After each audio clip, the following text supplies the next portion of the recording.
Bonsoir chers amis, je m'appelle Iris Lavi et je suis très heureuse d'être avec vous ce soir. Et maintenant, I will speak English. But I speak Hebrew as well. So, good evening. It is really a great pleasure being with you here tonight, and I would like to thank the Dassult company for inviting me and for you to attend. And this is really a special opportunity tonight because I don't often have business leaders and fantastic art in one room. And this is the topic of the conversation today. So we're going to talk about art as a source of inspiration for leadership development and innovation. Henry Mintzberg, who is a management guru, is a professor at McGill University, and he wrote, "Management is above all a practice where you can see that science, craft, and art meet." And I think for you as business leaders, the science and the craft is fairly understandable, right? But the art part, where does this come from? So the art part is the leadership. And if you think about it, what are artists? Artists are visionaries. Artists are change makers. Artists are pioneers. Artists are creative. And these are the kind of things we are looking today in business, for that kind of leadership, innovative leadership. And so Mintzberg was kind of a push toward that thing.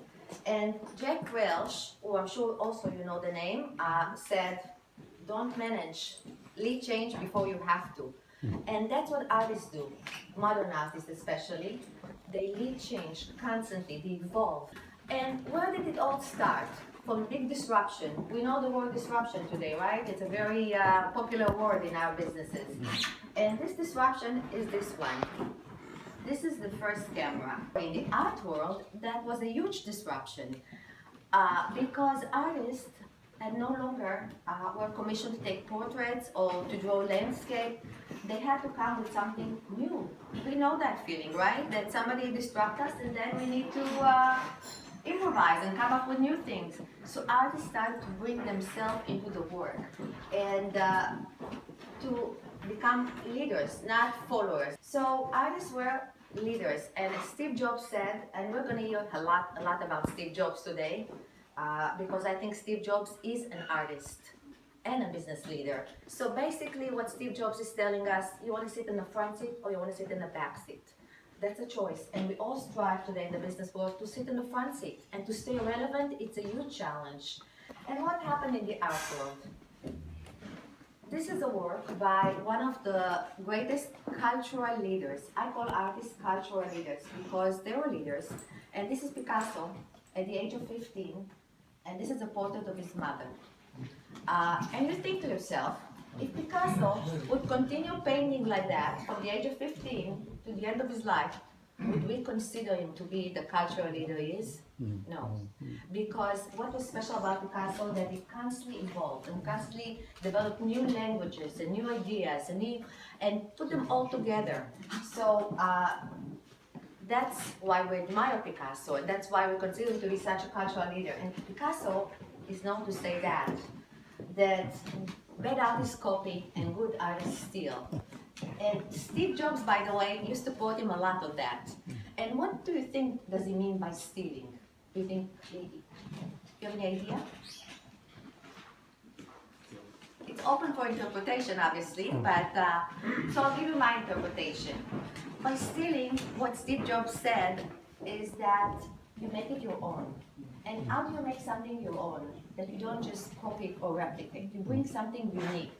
So that's why Steve Jobs loved that sentence, because it was very important to him that Apple would do something that is only theirs. And if you look at other companies, I don't want to come up with names, that did smartphones, basically they replicated the same idea with maybe different changes. I think Apple itself is having problem right now with their products and how do they innovate and how do they bring something new. So what artists do is they look, they observe. This is Rene Magritte, by the way. I love that painting.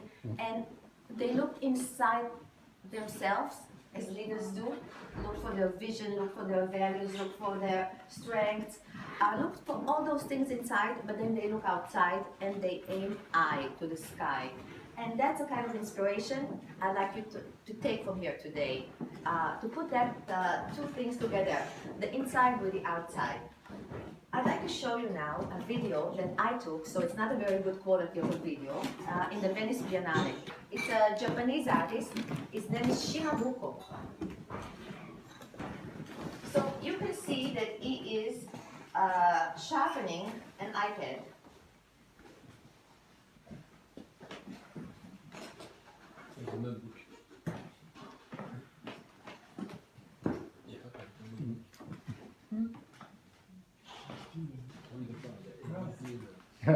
And Tim Cook probably is thinking about it a lot, that you have a very sharp tool, right? I mean, look at those, I have a Mac Air here and the iPhones, and they're sharp, they're beautiful, they're sophisticated, but is this enough? Is this enough to stay there? And Shimabuko is telling us, we need to sharpen our tools. We need to go back to the drawing board. And what is the drawing board? He has a really old-fashioned sharpening stone. And he's using this old-fashioned tool with a highly sophisticated gadget and playing with them together. So it's, for me, saying, go back to the drawing board, look at the past, learn from the past, but keep sharpening your tools. It's not important, it doesn't have to be the Mac Air, but you constantly need to evolve. Do you know why? Because as another professor for management at McGill University, who is also an artist, by the way, and she's very strong also in the art and leadership, she wrote, now that we did everything, what else can we do? It's a question that we all ask ourselves. What else can we do? But there is this constant battle to innovate and to change and to evolve. And the sky's not the limit. Well, maybe it is. We're kind of living in a science fiction era. So this is where we start to look at artwork.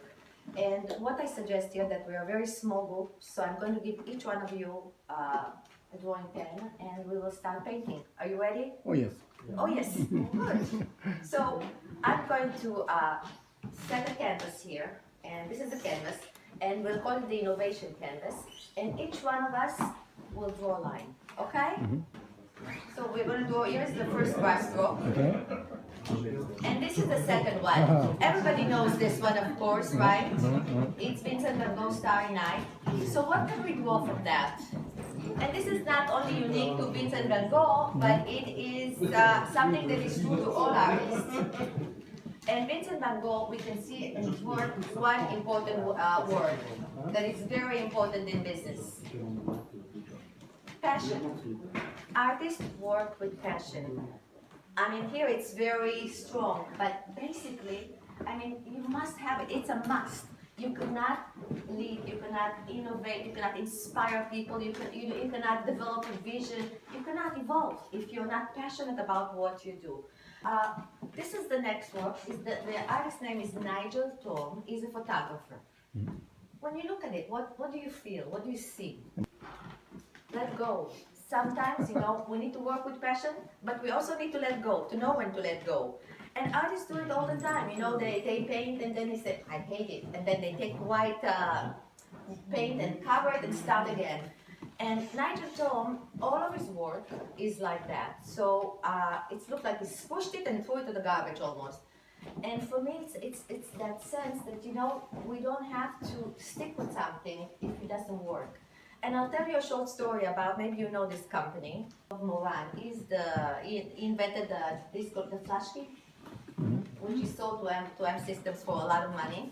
And then in the early 2000s, he started to develop a phone called Module, from the word modular. And it was just a small phone, the smallest phone, the world's smallest phone, but it didn't have a jacket. So each one of us could choose their own jacket, and the phone was only the core. And they were ready to come out with the phone in about 2007. What happened in 2007? The iPhone. The iPhone came. What happened to Model? Didn't succeed. And Dr. Moran, I spoke with him and he said, I should have let go before. And sometimes we're so passionate about what we do and we're in love with our things, but you know, it's okay to let go also. So that's the next lesson. The next brushstroke, right? Okay. This one is an Austrian artist. He was in the Venice Biennale too, by the way, for Austria. Can anybody tell me what he feels, what inspires him here? Hurricane. I didn't hear, sorry. Hurricane. Hurricane. It is called house attack, by the way, I forgot to tell you. So for me, it is change the rules. Who said an artwork has to be inside the museum, on the floor? Why does this have to be like that? Because it's a convention that we are used to. And by changing the rules, it's again, we'll go to Steve Jobs. When he said he's going to make a phone, a smartphone, with one button, people thought he was crazy. Change the rules, not break the rules. Change the rules. Dare to change the rules because opportunities are there. The next one is a British artist. This is Damien Hirst. Very ugly, right? This is called The Anatomy of an Angel. And Damien Hirst, by the way, is a fantastic businessman as well. He's probably the wealthiest living artist. He's in his 50s and he's worth about 400 million pounds. That's about his worth. Maybe it's more now. Damien Hirst is taking the classical goddess, angel, and it's almost there, but then he's showing us, you know, all the ugly parts, the guts, and look at the skull. And for me, what he's telling me is, you know, the past is very important. Again, artists always work like that, you know, connecting to the past. It's layer after layer. But they look inside to find something uniquely there, something, you know, that they can express. So what I say about that is reinvent the past. Reinvent it is look at the past and reinvent it. And I'll give you a business example, which is an old one, but I think it's a fantastic one. I know there are some people from the aviation world here, right? So I'm talking about Southwest Airlines. Southwest Airlines, I don't know if you know this airline, it's an American airline, local, and they're very successful, or they've been successful through difficult times in the airline industry. They remain very strong. And the founder of the company in the 70s, his name is Herb Callagher, unique person, really, a true leader. And so Callagher said, what do people want when they travel? They want to get from point A to point B. Nobody's talked to them about food and luggage and all that. And he basically was the pioneer in low cost in the 70s. The low cost travel started with Southwest. And what he did, he looked at the past and reinvented it. And that's what we can get inspiration from that. So we move on to our next brushstroke. And we all know him, right? Andy Warhol. Andy Warhol worked in New York in post-Second World War. And what happened in New York then? A big business boom, because you know Europe was still licking its wounds, and United States started to become strong.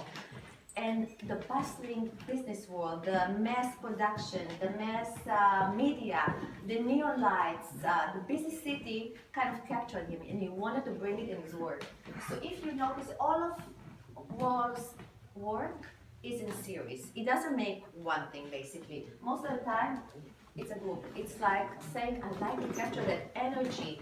And for me, I call it zeitgeist, catching the spirit of the time. And catching the spirit of the time is so important. I'll give you a few examples from this era. What is the spirit of our time?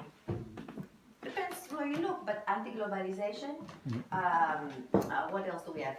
Peer-to-peer economy, sharing economy, all kind of trends like that, right? What do we have now? We have Uber, we have Airbnb. They're disrupting huge markets because they were looking to the spirit of the time. What do people want now? And that's by just listening and being open to what you see. And that's what artists do really well. They look, they observe, and I repeat these words because they're so important. So this is René Magritte, he's Belgian. And I don't have to spell because it's written in French. I don't have to spell the what it says there, but he's giving us this perfect pipe and telling us this is not a pipe, right? So what is it? Is it a pipe or it's not a pipe? And basically what René Magritte is telling you, challenge what you see. We all agree that this is a television, this is a table. We don't bother to ask questions. And artists are like children. They ask questions. They bother to challenge what they see. That's really what artists do. I mean, it's not about just aesthetic pieces, especially modern art. It's about expressing a unique point of view. You have this cup of tea here made of what is this? Fur. And pretty unattractive, right? But to me, it's improvised. You know, think about other materials, other ingredients that you can use in your product. And there's so many examples that I can give from our era, because today, because of the need to constantly innovate and the disruptions, that we are constantly meeting those challenges. And one fantastic example that I like is a company called Impossible Foods. What do they make? They make laboratory-grown meat. And in New York now, in some very good restaurants, you can buy a very expensive hamburger, very expensive, that is meat grown in lab. And people say it's delicious. I don't know, it tastes just like meat. So this is totally untraditional material. I mean, in France here. yeah, I want to ask you. Let's food up with food. Okay, so if we're in France, we will look at French people again. So Marcel Duchamp obviously is a pioneer in his field. I mean, this is in 1917. He came up with this ready-made. And what can we think of ready-made in our business? Ready-made is about putting something to a different use. I mean, this is a fountain for Duchamp. But, you know, it wasn't a fountain. So go back to your drawing board, look at your products, look at your services, look at your processes, and think, what else can you use them? Because you might find that they can do something else besides their original, how do you call it, use. We will, he's Spanish, but became very French, right? This is Pablo Picasso. This is a portrait of his art dealer, Kahnweiler. What Cubism is all about is about re-engineering, is about being able to take an object and flat it on the table like a deck of cards and see it from different perspectives. So you can think of it in terms of re-engineering, in terms of inclusiveness, because you know we talk a lot about inclusiveness now. Inclusiveness is the ability to get a unique perspective from different cultures, different genders, different geographical locations. So put your product, put your process on the table, make it flat, and think how you reassemble it again to a different perspective. Mondrian? I think Mondrian is pretty simple. What would you say Mondrian is telling us? Simplicity. Simplify, simplify, simplify. You know, in this highly sophisticated era, we tend to think that we have to put a lot because we know a lot. Not necessarily. You know, sometimes less is more. And this is a statement that was, I won't remember his name right now, but from one of the founders of the Bauhaus, that was the motto. Less is more. So think about, again, what you do and think where you can go less, where you can reduce it to a pure design. And we go back to French artists. And this is Paul Gauguin in Tahiti. And Paul Gauguin, I mean, you know, when we think about Paul Gauguin, we think about Tahiti. We think of him less in France, right? And for me, Paul Gauguin is telling you, go global. That's not, you know, a big statement because we all think we're all global now. But go global in a very deep sense, like again, understanding the culture, understanding the needs of the culture, really understanding it. Alberto Giacometti, and Giacometti is telling us, play with the size. Again, you know, there are some people from the automobile industry here, right? Yes? Yes? So, in the car industry, playing with the size, it's, I mean, you have little cars and the same company will have a variety of sizes. And Steve Jobs again, I mean, the iPhone and the iPad, basically it's the same thing. Or McDonald's, for instance, McDonald's double-sizing. And so playing with the size can open new opportunity. So go back to your drawing board and think about the sizes. This guy everybody knows, right? Salvador Dali. And Salvador Dali is, even people that don't like art or don't know art will say this is Salvador Dali. And why? Because he had a unique fingerprint. Some of this wild, that's a tough word, but madness that he had in everything that he did, it's imprinted on the canvas, and people recognize it. So for me, it's stay unique. Think of yourself as Salvador Dali. Think how you bring something very uniquely yours into your canvas. And the best leader to describe that is, for me, Richard Branson. The important statement that Richard Branson is saying is the face of Virgin Enterprises is my face, is the first face of Richard Branson. And what does it mean? Richard Branson is what? Is an experimental, is kind of very loose, outside the box. And he wants all that to be incorporated in the culture of his company. This one is an Italian artist, Maurizio Catalan. I apologize, it's an artwork. So it's called the Middle Fingers, and Maurizio Catalan.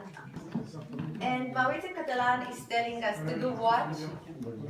To take risks. Take risks, and artists do it all the time. They work under constraints, they are provocative, but they take risks. And most of the time, artists do not become successful. I mean, there's some wonderful artwork here, but most of these artists are not going to make it to the history, art history pages. They're not. They're going to do wonderful work and will enjoy it, but to become a leader in your field, you really have to take risks. And I'd like to compare him to a business leader, and that's Elon Musk. And Elon Musk, is the founder of Tesla, SpaceX, Solar City. So it takes a lot of risks, and sometimes you win, sometimes you lose. And they had some difficulties, but you cannot be a pioneer if you don't take risks. And I love that statement of his. He said, failing is an option here. If you're not failing, you're not innovating. So, but that's something that, it's hard, it's easy to say, but the question is whether we project it to our people, whether this is in the corporate culture. All the art that we've seen, we talked about creativity, imagination, and looking and seeing, and he was an artist in his own field as well. This is Albert Einstein, and Albert Einstein said that he was an artist because the tool from his imagination.